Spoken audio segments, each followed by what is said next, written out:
ఇప్పుడు నేను మీకు కొన్ని అలాంటి మూమెంట్స్ చూపించబోతున్నాను. ఇవి చూసిన తర్వాత మీకు ఒక డౌట్ తప్పకుండా వస్తుంది. ఈ అంపైర్లను ఎక్కడైనా ముంబై ఇండియన్స్ కొనేశారా అని.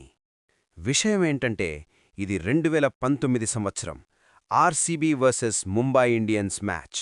Last ball. ఆర్సీబీ గెలవాలంటే కావాల్సింది 7 రన్స్.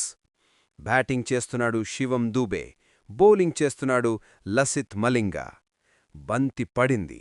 ఫలితం మాత్రం వచ్చింది కేవలం ఒకే ఒక్క రన్. కానీ రీప్లే చూసినప్పుడు స్పష్టంగా కనిపించింది ఆ బంతి నో బాల్.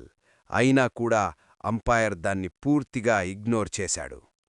ఇప్పుడింకో మూమెంట్ చూడండి. సంవత్సరం 2017 Mumbai Indians versus Punjab match.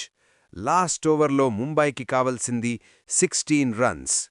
క్రీజ్లో ఉన్నాడు కిరోన్ పొలార్డ్, అతనితో పాటు హర్భజన్ సింగ్.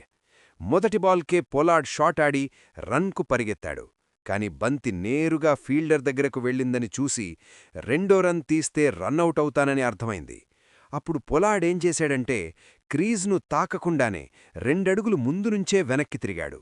ఇది కావాలనే చేసిన పని. ఇది క్రికెట్ రూల్స్కు పూర్తిగా విరుద్ధం.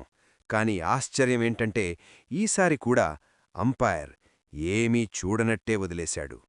ఇప్పుడు మీరు చెప్పండి, ఇది కేవలం పొరపాటా లేక ఇంకేదైనా ఉందా?